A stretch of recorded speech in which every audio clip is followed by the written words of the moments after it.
challenges, in our opinion, seem to have overwhelmed our security institutions. The governors are supposed to be the state security officers of their state. There is need for us to at least engage the traditional rulers. We need to do something about our porous borders. We have to own it from the unit level to the ward level to the local government to state. Mr. President, the importance of today for us is for us to take action. Those in favor say aye. Those against say nay. The ayes have it.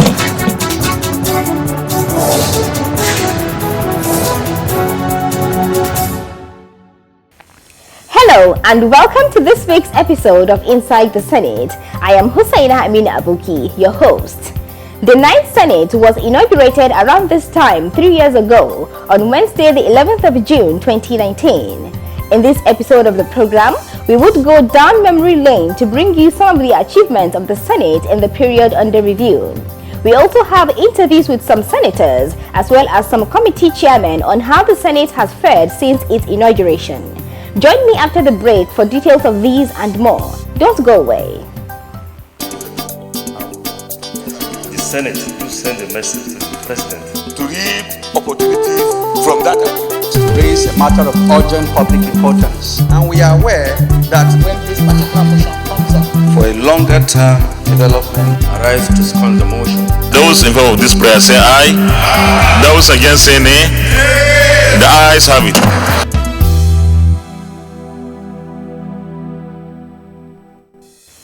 Welcome back. The 9th Senate is 3, having come into being on Wednesday the 11th of June 2019. After the swearing of the senators as well as principal officers, the Senate settled down to business with the consideration of various bills and motions that are of utmost importance to Nigerians. Prominent amongst its action was the need to amend the Senate Standing Rules, a document that guides its activities with a view to accommodating issues that would make such orders dynamic to facilitate effective legislative processes. This was on Tuesday, the 14th of December 2021. It was last amended in 2015, despite which a number of issues still require amendments to respond to emerging developments that require enhanced rules of practice and procedures to tackle the development in Nigeria's evolving democracy. Coming through a motion titled Amendment of the Standing Rules of the Senate pursuant to Order 111 of the Senate Rules, the chairman of the Committee on Rules and Businesses expressed the need for the amendment. The development necessitated and has made it imperative to amend the standing orders of the Senate 2015 as amended, occasioned by the split and addition of Senate standing committees by the 8th Senate, and to have their functions and jurisdictions reflect in the standing order of the Senate. More clarifications were given on aspects needing the amendment. There is contradiction between what we have here as Senate rules, in the Senate rules, and what is obtained in the House of Representatives. Our standing orders, standing order of the Senate 2015, at the moment does not cover all committees' jurisdictions. Some of the committees we have in the Senate are not provided for in the standing orders as it is presently. As a resolution, the amendments were considered and approved in the Committee of the Whole. This paved the way for more action that resulted in the passage of some of the bills that have defied passage in about a decade. One of these was the Petroleum Industry Bill, PIB. Let's take a report on this as compiled and presented from our studio. An executive bill, the PIB, was introduced to the National Assembly in 2009 to regularize the nation's petroleum sector for the benefit of Nigeria. It failed passage as a result of setbacks it suffered in past legislatures. The 9th Senate, under the leadership of Senate President Ahmad Lawal, however, took the bill by the horn, following which it scaled second reading on the 21st of October 2020. Presenting the bill, the then Senate leader enumerated some of the challenges which the bill is seeking to address. Inefficient commercial performance and purely organized regulatory entities comprising several agencies carrying out improperly segregated regulatory functions, which results in inefficiency, conflict of roles, and multiplicity of regulatory shock. Alongside that, poorly structured and outdated fiscal regime that does not support efficient revenue generation for government. After deliberation by senators, it was passed and referred to the Joint Committee on Petroleum Upstream, Petroleum Downstream, as well as Gas to report back in 8 weeks. The committee, in performing its task, undertook various actions, amongst which was a public hearing as well as visits to various petroleum sites in Nigeria, following which the bill was presented for third reading through a report on Thursday, the 1st of July 2021 by the committee chairman, Senator Sabo Nakudu, who disclosed that the report contained 5 chapters. Chapter 1 describes in great detail how to create an efficient and effective governing institution with clear and separate roles for petroleum industry. Establish a framework for the creation of a commercially oriented and profit-driven national petroleum company. Chapter 2 deals with the general administration of the entire value chain. It promotes the exploration and exploitation of petroleum resources in Nigeria for the benefit of the Nigerian people. Chapter 3 describes how to foster sustainable peace and prosperity within host communities. Due to its importance, deliberations of the bill were held behind closed doors, but witnessed by the Minister of State for Petroleum Resources, Timipri Silva, as well as the Group Managing Director of NNPC, Mr. Mele Kyari, alongside other stakeholders in the petroleum sector who were earlier on ushered into the chamber. At the end, the report on the bill was considered clause by clause in the Committee of the Whole, leading to its passage and third reading. Senate President Aman Lawal commented, I want to assure the petroleum industry in Nigeria that what we have passed is a very good balance of giving them the kind of clement environment for them to not only stay here, but even bring more foreign investors into the oil and gas industry in Nigeria. The passage of the PIB is expected to, among other things, enhance the potential for more resources as well as foreign direct investment, provide legal framework that would regulate the entire oil and gas environment, ensure transparency in the administration of Nigeria's petroleum sector, development of host communities, as well as promotion of Nigeria content through an efficient regulatory framework. The Senate then constituted a conference committee to harmonize the differences between the Senate and the House of Representatives versions of the past PIB. After a thorough job on the 2 versions of the bill, the chairman of the conference committee, who was the then leader of the Senate, Senator Yahya Abdullahi, disclosed the differences observed. After the application of the differences in the bill as passed by the conference committee, we hereby recommend that the Senate and the House of Representatives do approve the above recommendations of its conference committee on a bill for an act to provide legal, governance, regulatory and fiscal framework for the Nigerian petroleum industry and the development of host communities and for related matters 2021. After all this, the bill gave third reading and passed. It was then transmitted to the President, who assented to it on Monday, the 16th of August 2021. The President has since signed the PIB into law. Our notebook segment is next. Stand by for our topic of the week.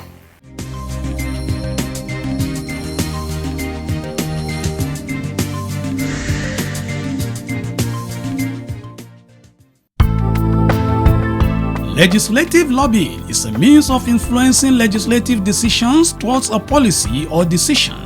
It is championed by a lawmaker or a group of lawmakers with a view to achieving positive objectives. It could also be undertaken by civil society organizations and other pressure groups to press home their interests and desires from the legislators. Welcome back. We now continue with the review of another very important achievement of the 9th Senate since its inauguration, the passage of the Electoral Act No. 6, 2010, Amendment Bill 2021. The bill was necessitated by the desire to conduct free, fair and credible elections in Nigeria.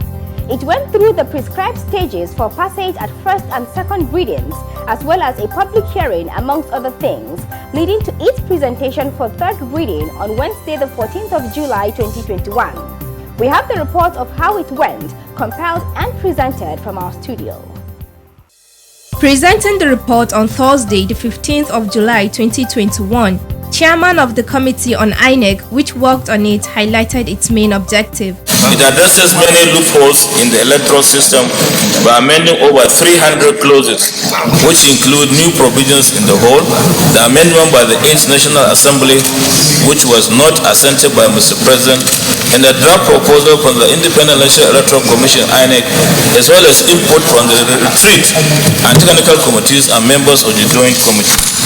This was followed by clause-by-clause consideration of the report, which took place in the Committee of the Whole. In the course of this, the issue of transmission of electronic results was raised by Senator Basi Akpan, but rejected by the Deputy Whip of the Senate, Senator Aliyu Sabi Abdullahi. This led to a rowdy situation in the chamber.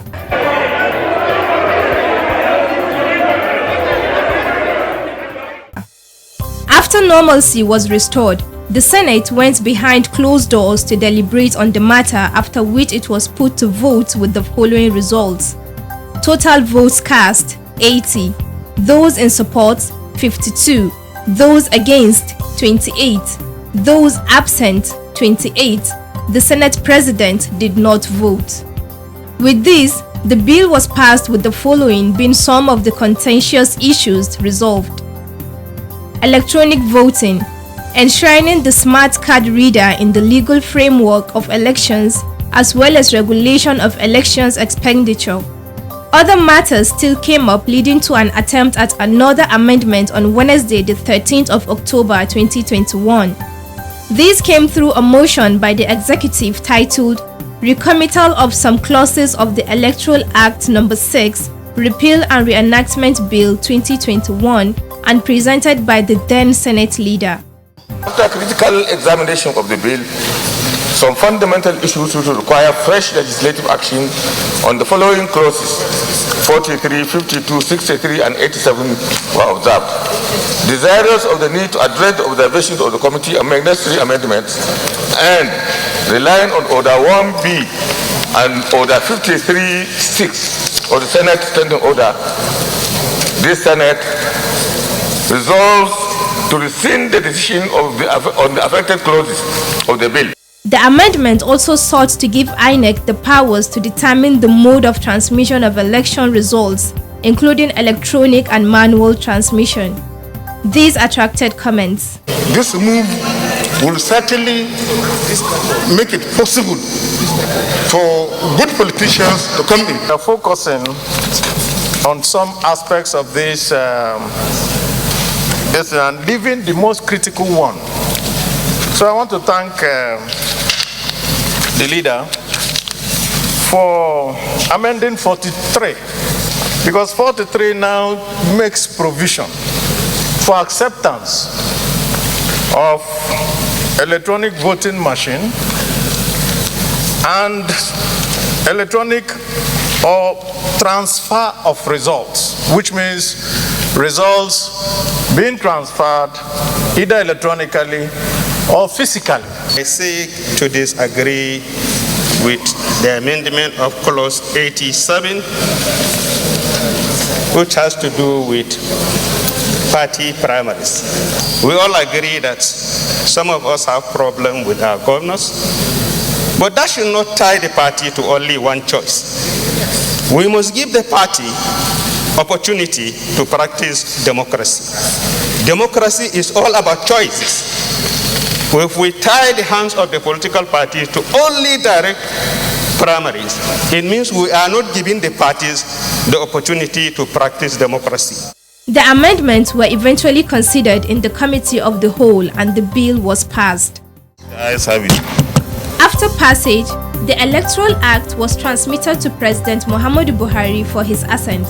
He assented to it even while seeking more amendments to the bill, particularly in the area of the inclusion of elected members as statutory delegates during primary elections, as well as the controversy surrounding Section 84, subsection 12 of the Electoral Act 2022, which is still awaiting court interpretation. That was a recap of the journey of one of the landmark bills passed by the 9th Senate, which is the Electoral Act. Within the 3 years it has been in office, several other landmark legislations have been considered and passed at third reading. They include Electoral Offences Commission Establishment Bill 2021, Finance Bill 2021, National Health Insurance NHIS Repeal and Reenactment Bill 2021, Child Rights Act Amendment Bill 2021, Older Persons' Rights and Privileges Bill 2021, as well as National Agricultural Development Fund Establishment Bill 2021, amongst others.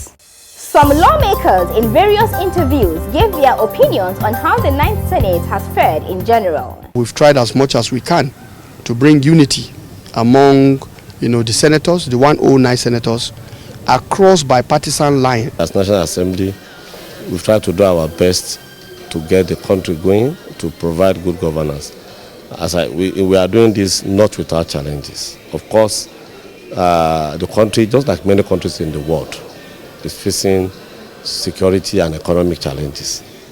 The economy, I would say first, because of the pandemic, the world economy has been in crisis since 2020 because there were lockdowns, so there were no activities that will enable generation of resources, and particularly for Nigeria. And this has increased poverty, has increased agitations and so on in many countries in Africa, which came down to Nigeria, and as such Nigeria is also sharing from that.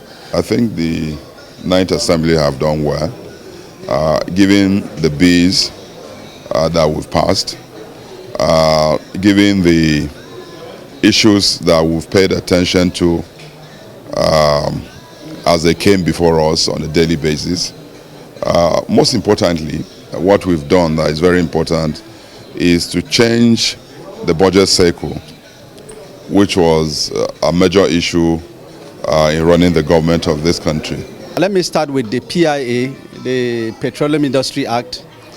You know that for long, right from 1999, this bill has been there, defying all sorts of attempts by the previous assemblies, but to the glory of God, the 9th Assembly successfully and triumphantly passed that legislation.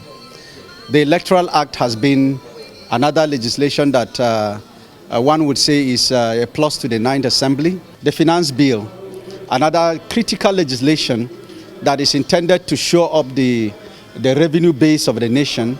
That is to the plus to the 9th Assembly. We are very innovative, and I believe we are simply the best. The 10th Senate, I pray they should do better, because when they do better, it shows that Nigeria is improving. We cannot be stagnant. So we should be developing and turn Nigeria around. And the issue is this. Most of these bills we are sponsoring. It should send a signal to Nigeria that there's room for development. The achievements of the 9th Senate are mostly courtesy of some activities of its Senate committees. We spoke to some of the committee chairpersons on the achievement of their committees. Senator Yahaya Oluriegbe, Chairman, Senate Committee on Tertiary Healthcare, had this to say. I think so far as a committee, within 2021, we were able to report on about not less than 20 bills. My committee submitted 20 reports on the various referral that was made by the Senate to it, which covers wide range of area. Critical or key one among them include the bill on health, national health emergency, that will be able to provide emergency services. It includes national health insurance, which has just been passed and been committed to be able to improve financing. It includes several establishment bills to be able to improve access to health. For the Chairman, Senate Committee on Power, he spoke on the nation's power deficit and what the committee has done to address it. The deficit in the power sector is very, very huge. You need trillions of naira for us to be able to cover that gap. And of course, government doesn't have that money. So we need to think outside of the box in order to attack the challenges that are in the power sector. But at the level of the committee in the Senate, we've paid serious attention to it. We have kept the ministry on their toes. We've kept the government on their toes. As it relates to some of the issues like mass metering, which is going on here, the issue of Mambila, the issue of cement, a couple of other issues that we have intervened in, that some differences have been made in that. The Vice Chairman, Senate Committee on Defense, also spoke on what has preoccupied the Senate in general and his committee in particular. The need and the desire for us to have a solution is what has preoccupied a large chunk of our deliberation, and most of the resolutions that we have passed out have had to do with the need to ensure that the nation overcomes this current threat and the devastation that we are facing from terrorism, banditry, kidnapping, and all the other myriad insecurity manifestations that we've been witnessing as a country. For the Senate Committee on Solid Minerals, the Vice Chairman spoke on what the committee has been able to do in the sector. We have been able to create a sort of awareness and ginger the relevant stakeholders in the mineral sector into action. Like we have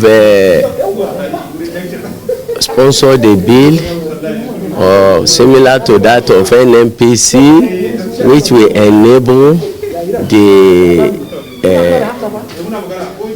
solid mineral to be performing well in the economic sector, just like the one that has been done for the NNPC recently. While we felicitate on the 9th Assembly marking 3 years, we cannot but remember that some senators who started the 9th Senate are no longer around. Amongst them are Senator Rose Oko, Senator Adebayo Oshinewo, Senator Ignatius Longjan, and Senator Benjamin Uwajimogu. May their souls rest in peace. We will now take our profile segment. Please stay tuned.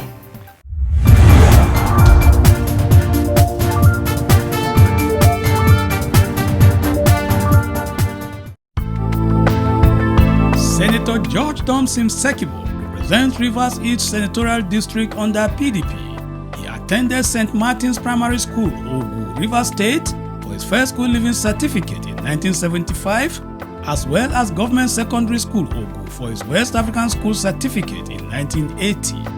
At the tertiary level, Senator Sekibo attended the Rivers State University of Science and Technology for a Bachelor of Technology degree in Architecture and a Master of Environmental Engineering Management. He joined politics and held the following appointments: First Chairman of Okrika Local Government following its creation in 1989, Organizing Secretary PDP Rivers State Chapter 1997 to 1998, and Special Advisor to Rivers State Governor on Works from 1999 to 2002. Senator Sekibo contested and won election to the House of Representatives and represented Ogu, Bolo, Okrika Federal Constituency from 2003 to 2007. He also contested and won as Senator representing Rivers East Senatorial District, serving 2 terms from 2007 to 2015. He contested in the 2015 general elections and declared winner by INEC, but was removed by a Court of Appeal ruling on the 17th of April 2017 due to some political problems in Rivers State at that time. He won again this time around in the 2019 general election and now serves in the Red Chamber as the Chairman, Senate Committee on Navy, as well as member of several other committees. An author and a grassroots personality, Senator Sekibo also holds the National Award of the Commander of the Order of the Niger, CON. His legislative interests include petroleum resources development, education, as well as agricultural development.